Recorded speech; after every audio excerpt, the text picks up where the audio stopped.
Salut à tous. Aujourd'hui, l'œil de la Cato a décidé de poser son regard sur l'un des conflits les plus meurtriers de ces dernières années, le conflit syrien. Pour en parler, nous recevons une des spécialistes du Moyen-Orient à la Cato, enseignante à la FAS, maître de conférences en relations internationales. Bonjour Corinne Mellul. Bonjour. Merci beaucoup d'accepter de répondre à nos questions. Pour être tout à fait complet, vous enseignez également en master sur la politique étrangère des États-Unis et sur la crise israélo-palestinienne. Donc avec vous, on va essayer de comprendre le conflit syrien à travers des questions assez simples et des réponses. On va essayer assez simple vu le sujet. Au mieux. Avant de parler donc de la prise de Mossoul et de Raqqa et de la lutte contre l'État islamique, j'aimerais qu'on revienne un petit peu en amont. On est au printemps 2011, en plein printemps arabe. C'est le début du conflit. Pourquoi le conflit débute à ce moment-là ? Alors, tout d'abord, il faut savoir que c'est un conflit aujourd'hui, pas au début, mais aujourd'hui. Un conflit à niveau multiple qui engage des acteurs multiples avec des intérêts multiples. Et bien entendu contradictoires, et parfois même engageant des acteurs dans le même camp qui ont des intérêts contradictoires. Alors effectivement, l'origine de ce qui est une guerre civile, ce qui est la guerre civile syrienne, démarre effectivement avec le printemps arabe, où, comme dans d'autres pays arabes, en Syrie, commencent à se dérouler des manifestations populaires qui au début sont, comme dans l'ensemble de la région, simplement des revendications à l'ouverture de la société, à une démocratisation, au moins quelques mesures de démocratisation. Face à un régime de Bachar el-Assad qui était présent depuis pas mal de temps. Face à un régime dirigé par Bachar el-Assad, qui est le fils du dictateur précédent. La Syrie est une dictature, a quasiment toujours été une dictature depuis sa création, 1945. Elle n'a connu d'élections libres qu'une fois. On est donc dans un pays, à la veille du printemps arabe, multiconfessionnel, où le caractère autoritaire du régime en fait en quelque sorte que dans l'absence de liberté, des libertés fondamentales qu'on trouve dans les démocraties, il y a un certain équilibre entre les confessions, entre les groupes confessionnels, entre les groupes culturels, etc. Au départ, ça n'est rien de plus que ce qui s'est passé en Tunisie, ce qui s'est passé en Égypte, etc. Quelle est la différence syrienne ? C'est que le régime riposte immédiatement par une répression féroce qui engage l'armée. Donc on écrase tout simplement ces manifestations populaires dans le sang. Et assez rapidement, cette guerre va évoluer en quelques mois en guerre civile totale, qui va opposer d'un côté le régime avec ses loyalistes, dont le bras armé est tout simplement l'armée syrienne, l'armée qui sont pro-Bachar, qui sont pro-Bachar, qui sont l'armée étatique, l'armée gouvernementale. En face, ce qu'on va appeler les rebelles. On n'a pas trouvé dans d'autres exemples de révoltes populaires dans le cadre du printemps arabe des répressions aussi féroces dès les premières manifestations que ce qu'on a trouvé en Syrie. D'accord ? Donc très vite, le conflit va évoluer. Dans les mois qui suivent, le conflit va évoluer jusqu'à engager effectivement tous ces acteurs multiples et à devenir un conflit qui, franchement, aujourd'hui est devenu très difficile à comprendre par sa complexité. Et alors, parmi ces acteurs qui ont émergé, il y a aussi l'État islamique. Quel est son rôle dans la région ? Qu'est-ce qu'il fait ? Et ça complexifie bien sûr la situation. C'est un rôle assez complexe. En fait, l'État islamique ne vient pas se greffer au sein du conflit intra-syrien. Ce n'est pas un acteur de plus dans l'État syrien. D'abord, il est composite, il a des combattants, on le sait bien, non seulement de toute la région, mais du monde entier. Il est aussi bien positionné en Irak qu'en Syrie. Sur le plan de la guerre civile qui se déroule aujourd'hui en Syrie, l'État islamique n'a pas un rôle direct, n'a pas un rôle premier. Sauf que, bien entendu, son ambition serait, si ça lui était possible, de s'emparer de tout le territoire syrien. Comme elle serait de s'emparer de tout le territoire irakien, mais là c'est encore plus improbable, pour installer un califat sur la totalité du territoire. Donc on a sur le sol syrien, on a 3 acteurs en présence en Syrie. On a donc l'État islamique qui est également en Irak. Il y a les rebelles et les pro-Bachar el-Assad. Donc ça, ce sont les acteurs sur le territoire. Globalement, oui. La rédaction de l'œil de la Cato a une question par rapport à ça. Bonjour Madame Mellul, comment s'organisent les soutiens de Bachar el-Assad dans la région ?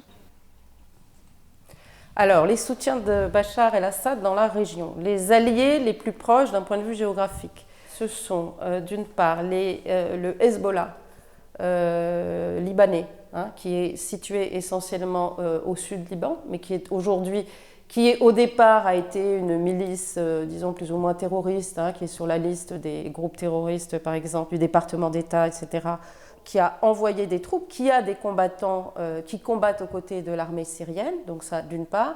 D'autre part, l'Iran, qui a également envoyé des troupes pour combattre aux côtés de l'armée syrienne. Pourquoi le Hezbollah libanais et l'Iran soutiennent-ils le régime d'Assad? Alors, pour des raisons historiques, géostratégiques, géopolitiques, qui ont à voir en partie, à part les intérêts pratiques et puis les soutiens historiques, qui ont à voir avec des motivations religieuses. À savoir qu'on est en train de parler de chiites, le Hezbollah libanais est chiite, l'Iran est bien entendu chiite, le régime en place, c'est-à-dire les Assad en place en Syrie depuis des décennies, sont non pas des chiites, mais des alaouites, qui est encore une dénomination de l'islam. C'est une secte qui a une histoire particulière, mais qui historiquement a toujours été assimilée au chiisme, plus proche du chiisme que du sunnisme. Donc ce sont des soutiens géopolitiques historiques qui datent de très longtemps. L'Iran soutenait déjà le père, etc. Avec bien entendu des enjeux stratégiques, c'est-à-dire de maintenir une influence chiite forte dans la région. Et voilà. Du côté des rebelles, il n'y a pas réellement de soutien dans la zone. Alors, du côté des rebelles, si on reste uniquement dans du côté des rebelles, c'est un peu compliqué parce que les rebelles, c'est une appellation collective qui recoupe et qui regroupe différentes catégories de gens qui, certes, ont en commun de combattre le régime d'Assad, mais qui ont des intérêts contradictoires, des enjeux contradictoires qui ne sont pas du tout unis et qui ont des ambitions sur une éventuelle Syrie post-Assad qui sont en concurrence les unes avec les autres. Il y a plusieurs, il y a par exemple des forces qui restent de l'armée libre syrienne, d'accord. Il y a des groupuscules islamistes. Il y a par exemple le front Al-Nusra, Jabhat al-Nusra, qui est une antenne en gros syrienne de Al-Qaïda en Irak. Et donc, sous l'appellation de rebelles, on désigne en fait des groupes très disparates, certains avec lesquels les États-Unis ont essayé de travailler, que les États-Unis ont essayé de soutenir, mais avec la difficulté de soutenir des gens qu'au fond, on ne pouvait pas vraiment identifier. Donc voilà, c'est ça. Donc, les États-Unis sont plutôt opposés au régime de Bachar el-Assad. Les États-Unis sont opposés radicalement au régime de Bachar el-Assad. Là-dessus, Barack Obama a eu des prises de position très très claires depuis le début, c'est-à-dire une Syrie post-conflit avec un Bachar el-Assad qui resterait au pouvoir serait inenvisageable pour les États-Unis. Okay. Donc effectivement, disons dans la première phase de participation, d'engagement des Américains au conflit, l'idée a été de soutenir les mouvements rebelles, c'est-à-dire de soutenir l'opposition à Bachar el-Assad. Et en Europe, en Occident, qui soutient qui? Les Européens sont plutôt du côté des rebelles. L'Union européenne, bien sûr, pareil. Le régime de Bachar el-Assad, à cause de ses exactions, à cause de la politique de Bachar el-Assad systématique de massacre de sa propre population, sous couvert de s'opposer aux rebelles, évidemment, a poussé aussi bien les États-Unis que l'Union européenne à s'opposer à toute possibilité de laisser Bachar en place dans l'éventualité d'un règlement du conflit. De l'autre côté de l'Europe, il y a la Russie qui elle, a une position plutôt différente. Elle est plus proche du régime el-Assad. La Russie est un allié de Bachar el-Assad au même titre que l'Iran. Pourquoi? Quels sont ses intérêts Là encore, des raisons historiques.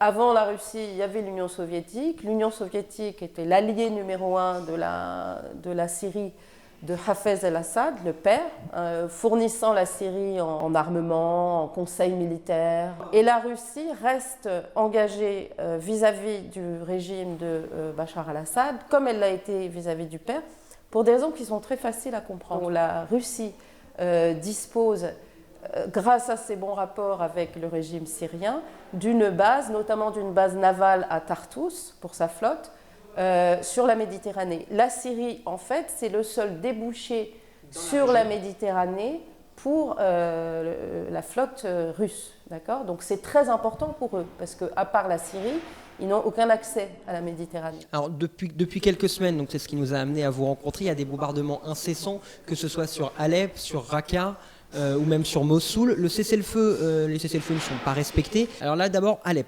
Sur qui sont dirigés les actuels combats ? Sur l'État islamique ou alors sur les rebelles anti-Bachar al-Assad ? Alep, aujourd'hui, concentre dans sa partie est l'essentiel des forces rebelles encore armées, encore en état de combattre, qui combattent le régime. Donc là, on est sur un bombardement russe. Avec l'armée... Alors, les bombardements, oui, aériens essentiellement la Russie, mais aussi la Syrie, avec une coopération des deux, Russie et Syrie, c'est-à-dire régime de Bachar al-Assad, pour écraser cette rébellion qui prend pas en otage la population civile, mais qui coince d'une certaine façon la population civile d'Alep, qui ne peut pas s'échapper. Il y a une détermination du régime, aidé par les Russes, d'écraser cette rébellion définitivement, peu importe le prix en victimes civiles, peu importe s'il s'agit de massacrer ce qui reste de la population civile à Alep, on évalue à peu près à 250 000. Pour Assad comme pour les Russes, ça n'a aucune importance, ils n'ont pas du tout le souci qu'ont les Occidentaux de ménager les populations civiles, les règles d'engagement américaines ou européennes. On est complètement dans un autre univers. Et justement, ces Occidentaux, les Européens, les Américains, ils frappent ailleurs en Syrie, ils frappent notamment à Mossoul. Alors là, dans ce cas-là, c'est plus des frappes contre les rebelles, c'est des frappes contre l'État islamique. Pour ce qui en est de l'État islamique, là, il s'agit de combattre un ennemi qui considère que le monde entier non musulman, ou alors pas musulman selon sa propre version de l'islam, est l'ennemi. D'accord ? L'offensive de Mossoul, elle dure depuis quelques semaines, mais elle se prépare depuis des mois et des mois. L'exécuteur majeur qui se bat contre l'État islamique à Mossoul, qui essaye de libérer Mossoul de l'emprise de l'État islamique, c'est essentiellement l'armée irakienne. D'accord ? Donc l'armée irakienne entraînée, formée, armée, financée, etc., par les États-Unis, avec l'aide d'une part des Kurdes, Peshmerga, et de l'autre de milices chiites. L'objectif suivant, une fois que Mossoul sera libéré, ça sera évidemment Raqqa. Mais Raqqa, pour l'instant, c'est uniquement des bombardements de la coalition, c'est-à-dire essentiellement américains. Si on parle de chiffres, le conflit syrien, c'est environ 470 000 morts, 11,5% de la population syrienne tuée ou blessée, 10 millions de Syriens qui ont fui la guerre. Ce qui représente à peu près la moitié de la population ouais. La secrétaire d'État à la défense américaine et à l'administration, Ashton Carter, qui a affirmé que la bataille de Raqqa, comme celle de Mossoul, serait rude et prendrait beaucoup de temps. Est-ce que tout ça, ça peut se passer autrement que dans un bain de sang ? C'est difficile d'imaginer que ça peut se passer autrement que dans un bain de sang pour deux raisons. La première, c'est que ça a à voir avec la façon dont combattent les militants de l'État islamique. Ce sont des gens qui sont, je ne sais pas comment le dire autrement, déterminés à mourir, dont l'objectif est de mourir. C'est-à-dire que quand on les tue, en quelque sorte, on leur rend service. Et deuxième raison, on retrouve ça comme, disons, technique de combat ou technique de défense et de combat à la fois. Il se positionne au sein de la population civile pour combattre, avec le dilemme suivant, c'est-à-dire soit on continue l'offensive, le but étant de libérer Mossoul de l'État islamique en sachant que ça va faire des victimes civiles, c'est inévitable, soit on fait rien parce qu'on veut épargner les victimes civiles. Ça n'a échappé à personne que l'élection de Donald Trump va changer pas mal de choses en termes de relations internationales et de relations extérieures des États-Unis. La rédaction de l'Œil a une question à ce propos. Par rapport à l'État islamique, Donald Trump a affirmé pendant sa campagne qu'il pouvait l'éradiquer en 30 jours. Est-ce que c'est vraiment possible et qu'est-ce que ça va changer à la situation actuelle ? Alors déjà, est-ce que Donald Trump dit qu'il est possible d'éradiquer l'État islamique en 30 jours ? Est-ce que c'est possible ? Sincèrement, non. Chaque fois qu'un journaliste a demandé dans une interview de Donald Trump « Mais votre plan pour combattre l'État islamique, pour l'écraser, c'est quoi ?» Sa réponse a toujours été la même, c'est « Je ne vous le dirai pas parce que ça doit rester un plan secret. » Bon, c'est à peu près la seule réponse qu'il a apportée. Ce que suppose une grande partie, disons, des gens de médias, des journalistes, des politiques, aussi bien aux États-Unis qu'ailleurs, c'est qu'en fait, il n'y a pas de plan. En ce qui concerne la politique étrangère, Trump n'a jamais été d'une grande précision pendant sa campagne, pas beaucoup plus à l'égard de ses propositions de politique intérieure. On a vu qu'il y avait un petit rapprochement quand même avec la Russie et Vladimir Poutine. Sa volonté de se rapprocher de Poutine venait du fait que Poutine, tout comme Assad, combattait l'État islamique. Bon, ce qui est une erreur majeure. Là, on a vraiment affaire à quelqu'un, au moins en tant que candidat, on verra en tant que président, mais en tant que candidat, qui n'était pas très bien briefé sur la situation. Parce que ni Assad ni Poutine n'ont désigné l'État islamique comme l'ennemi numéro un. Ce sont bien les rebelles, en fait, qui sont la première menace à l'égard du régime syrien. Et moi, j'irai plus loin en avançant l'idée que, d'une certaine manière, objectivement, et la Russie et le régime de Bachar al-Assad en Syrie ont besoin du maintien de l'État islamique, au moins jusqu'à ce que les rebelles soient éliminés, voire après. Comment voyez-vous l'issue du conflit? Est-ce que ça peut se voir dans quelques mois, dans les 1 ou 2 ans qui viennent?